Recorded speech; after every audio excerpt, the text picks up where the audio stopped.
Thanks. Okay. Cozy. We can't see. Hello, my name is Rita Schule and I'm here today with Vera Zubatova, and we are going to discuss your role as Victoria in As Angel's Watch. Welcome. Thank you. I'm happy you all here. Me too. Can you tell us a little about how you become involved in As Angel's Watch? Okay, it was, I think, about 4 years ago. We shot about 4 years ago, so we started working on it about 5 years ago, I think, or so. We worked on it at an action studio together with other actors and Laura. And then we just decided to make it into a movie. I think the dynamics among all of us was very good. We had a very good connection, the four of us, the actors, and it came kind of naturally. So right before COVID, I think we had this idea right before COVID. We decided to make a movie. And then, we were kind of working on it during the COVID period, which is pretty special. Yeah, I imagine. And what did you like about the role or the script? The story is complex, and it's very interesting how different this subject felt, I guess, for the people at the time when the story was written and now. Absolutely. Yes. And of course, my part as Victoria was a very interesting character to work on. She's very complex. Yes, I have a question about that. Yes. How did you feel about working on a script with such intense content? It was a challenge for sure. It was a challenge. I myself, I cannot relate to being a mother yet. And this was something to explore, something to find parallels in my own personal life for. Yes. So as a character exploration was a very, very interesting journey. And it's very controversial. You know, she has her truth. She has, um, there are no, black or white characters here. There is no one who can be deemed, let's say, negative or positive. I don't know. These are not the right words I'm using right now. But I can totally understand her point of view and her feelings. I feel They are all defending something. yes, yeah, Leslie. They all have their truth, and I guess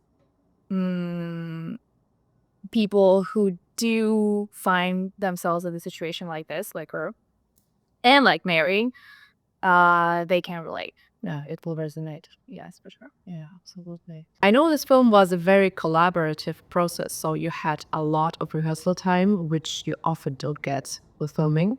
Can you explain what that was like for you? You know, it was very interesting. We had the luxury of a very long rehearsal time period because COVID and the lockdown hit basically right after we decided to make a movie.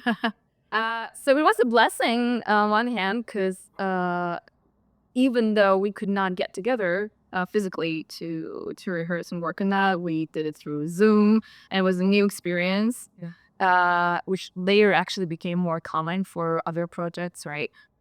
Um, so it was fun. It was different dynamics, and it actually really helped. Of course, it helped. um, Yeah, to get the time like to really go through the whole process and yeah. yeah, and yeah, we had more time. I had more time to explore the character from different angles. Let's say, yeah, it feels like I don't even. You're just reminding me of how long of a process it was. To be honest, it was a very particular time we live in for sure. Yeah, absolutely. And so you took a lot of time. And what did you exactly do to prepare for the role? If you don't mind to share. Um, hmm. This is an interesting one. I think as any actor, I have my own methods, my own tricks to explore the character and explore his story. This is actually one of the things we did with my partner, Gaetano, who plays Benjamin. We constructed, let's say, reconstructed the whole story that started with how actually we got together and we became a couple and what was happening and the dynamics of our relationship, which was very important for filming for the story itself. That helped to like really immerse, let's say, into the character. Immerse myself into the story, the character, yes. And then, well, there is some like personal traits in the acting techniques, obviously, that we use. I worked with personal. It's just they are personal, and I explored it actually through, let's say, several techniques. Of course, we worked with Laura, and she was very helpful with her directions. But I also have my own process. I worked with a couple of other coaches punctually to like maybe have a little bit of a different perspective and some new insights, and that was very helpful too. Yes, I imagine. It's a bunch of work. Yeah, it's complex. I think we all, as actors, we mix different methods, and because we all different as human beings, and we only know personally what works. Yeah. For us. Yeah, especially for topics or something like with that intense content. Yes, that part was definitely very intense, and it's a process to find that, in yourself, especially if your life experience does not allow you to dig exactly into that. Into that story, that particular experience. Doesn't have that often. There are different layers to it, so you find something else that you can use for this intensity of emotion and feeling. Okay, thank you for sharing this. How hard was it to do such an emotional role and stay in the moment and authentic during the filming?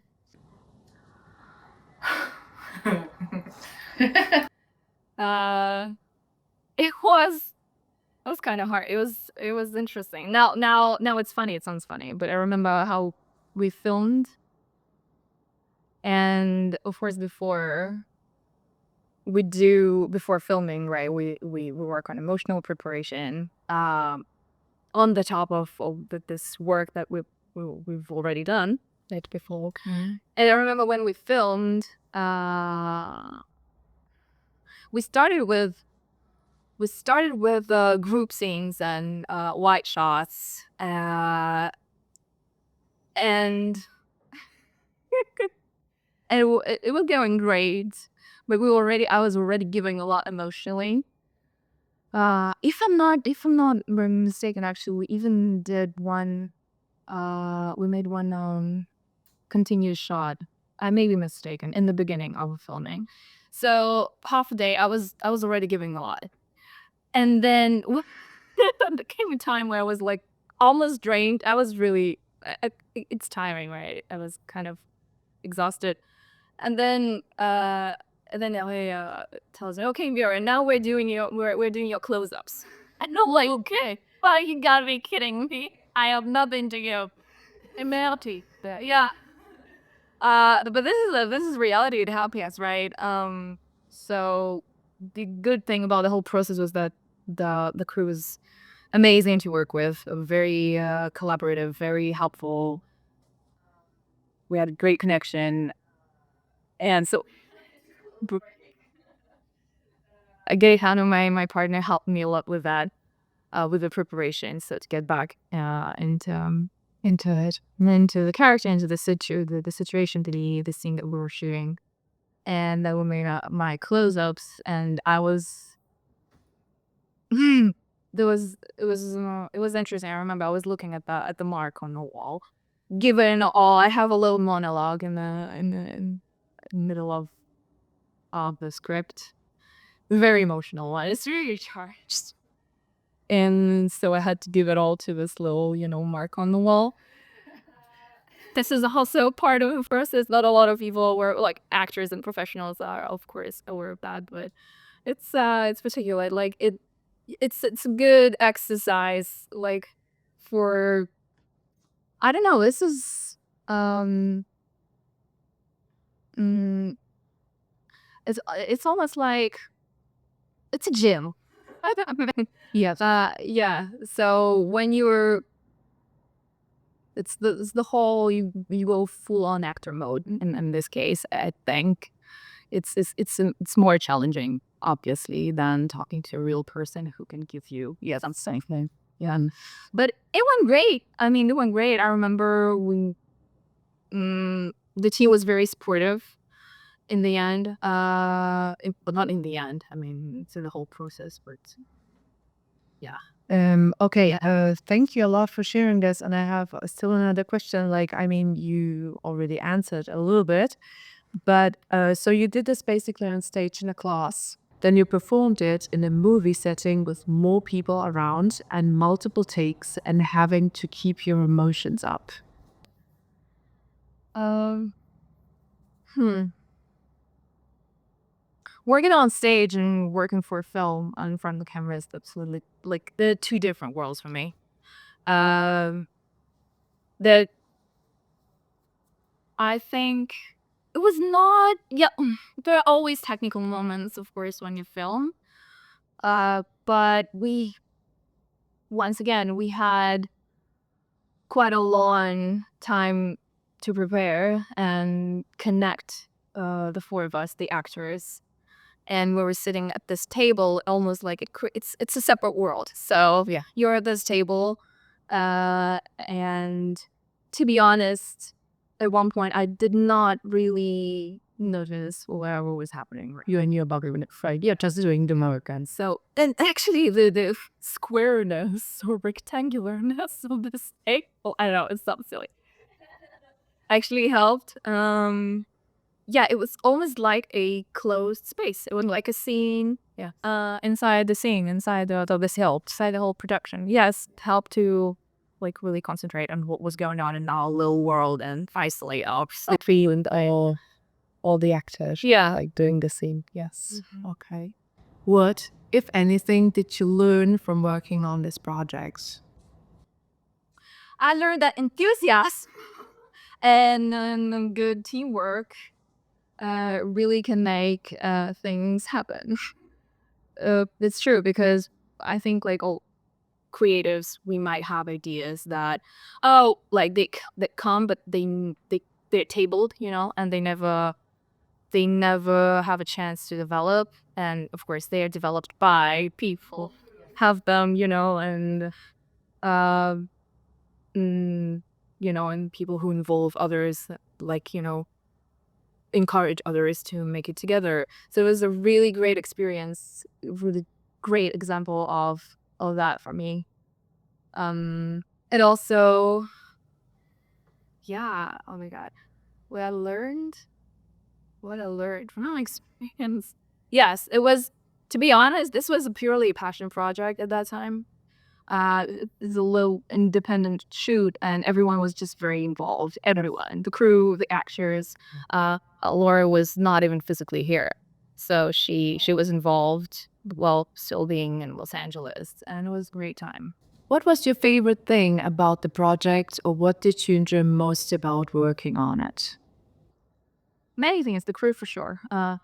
The team definitely was a blessing working with this team. I really did enjoy exploring Victoria, this character. Now, what is interesting is many years later now, the project is publicly available, the film. And some of people I know gave me feedbacks. It's always very precious to have that actually. On some of them are mothers, some of them are married with no children, and this is very relevant for them. This, let's say, in their actualized field, and actually gave me some very emotional project, and they were like, how did you guys decide to work on such a complex subject? And because that definitely resonated in me, because I'm a married woman, I still do not have kids, and I could totally I could not even think of how I would react and what that would make me feel if I find myself in a situation like this. It's a huge topic. It is Really big. It's really big. yeah. And as I said, it's different. What is interesting, we discussed that with Gaetano not so long ago, that how people approach the Down syndrome topic problem in the years and the time that the play was written, and now it's completely different. The society evolved, the attitude evolved, definitely. These people with completely different lives than we thought they could at that time. So it's still very, very relevant, and it's interesting to look at it from from the perspective of now, when we have a more of a recul. That's And to touch. Okay. Thank you a lot. And finally, is there anything you'd like to add? Any advice for actors or other creatives? oh my god, I don't think You want to share an advice? What? no, I think I well, for me, y- there's so many things coming to my mind. I think if even if you don't know what's brewing, but if you feel um that the idea of making something ignites something in you, of making a particular project or work, or the idea of working with this particular crew ignites something in you, even if you do not have an idea of what it's gonna be yet, then you go for it. And I think follow the process and stay open, and it can lead to something really beautiful. Yeah, just like stay true to yourself, right? And yeah, and trust the process really, and trust yourself. For actors, for sure, it's so important to trust yourself, because we, like, as actors, we fall into this trap of trying to match someone's expectations or the industry's expectations. Yeah. And this industry does not even know yet what you truly are. And and it's almost, it's the gift, actually, if you let other people see what truly you can bring to the table. Yes, and congratulations. You won the Silver Screen Award for playing the role of Victoria. Thank you. Yeah. How does this make you feel? How do you feel about this? Congrats. Thanks. Well, it was definitely unexpected. But I'm flattered, for sure, for sure. This is a kind of a feedback that you receive from, let's say, people you don't know, and people who only saw you as your character. So as me myself, I do not have any objectivity on how of how let's say I appear, or how I'm perceived. Yes. And I think, as like with all creative projects, we create something, and then we let it out, let it go. We just give it to the world, and then anything can happen with that. And we have no control over how it's perceived, and how it integrates in other people's paradigms, let's say. So to me, apparently it resonated with some people, and I'm happy about that. And yeah, it was very nice. It's a nice feeling, yeah, to be appreciated, of course. Yes. I see. Thank you. Thank you very much. I'm Rita Schule, Thank you for joining us today on Vinci Entertainment Talk, brought to you by Vinci Productions. See you next time.